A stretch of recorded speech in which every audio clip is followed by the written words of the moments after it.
Europe and the European Antitrust, which has fined Apple 1.84 billion euros for abusing its dominant position on the market for the distribution of music streaming apps. Apple was hit with a $2 billion EU fine on March 4th, its first antitrust penalty.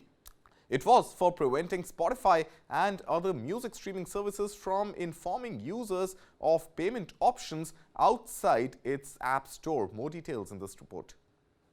Today, the Commission has fined Apple 1.84 billion euros for abusing its dominant position on the market for the distribution of music streaming apps. Apple was hit with a $2 billion EU fine on Monday, its first antitrust penalty. It was for preventing Spotify and other music streaming services from informing users of payment options outside its app store. The European Commission's decision was triggered by a 2019 complaint by Sweden's Spotify over both this restriction and Apple's 30% App Store fees.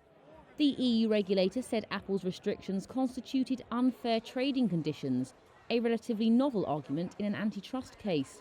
It comprised a basic element of 40 million euros, described by European Competition Commissioner Margrethe Vestager as a parking ticket for the US giant, plus an additional lump sum of 1.8 billion euros as a deterrent.